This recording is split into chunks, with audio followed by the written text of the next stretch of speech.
Friends, இன்றைக்கி நம்ம சேனலில் ரொம்ப டேஸ்டியான இன்ஸ்டண்ட்டாக செய்யக்கூடிய பொட்டுக்கடலையும் வெல்லமும் சேர்த்து அல்வா தான் எப்படி செய்கிறதுன்னு பார்க்க போகிறோம். ஒரு டம்ளர் பொட்டுக்கடலை எடுத்துக்கோங்க. மிக்ஸி ஜாருக்கு மாற்றி நல்லா ஃபைன் பவுடராக அரைச்சி எடுத்துக்கோங்க.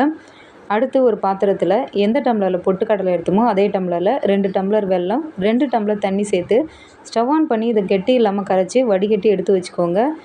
அடுத்து ஒரு கடாயில் 1/4 டம்ளர் நெய், 1/4 டம்ளர் எண்ணெய் சேர்த்துட்டு நம்ம அரைச்சி வச்சுருக்க பொடியை சேர்த்துட்டு ஸ்டவ்வை லோ ஃப்ளேமில் வச்சு நல்லா கலந்து விட்டுக்கோங்க.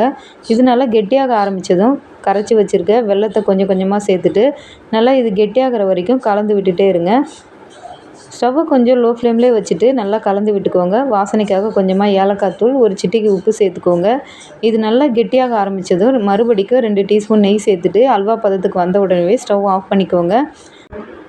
ஒரு குழிக்கரண்டியில் கொஞ்சமாக நெய் இல்லது எண்ணெய் அப்ளை பண்ணிவிட்டு இந்த மாதிரி சுட சுட எடுத்து சர்வ் பண்ணி பாருங்கள். டேஸ்டியான பொட்டுக்கடலை வெல்லம் அல்வா ரெடி பண்ணியாச்சு. வீடியோ பிடிச்சிருந்தால் லைக் பண்ணுங்கள்.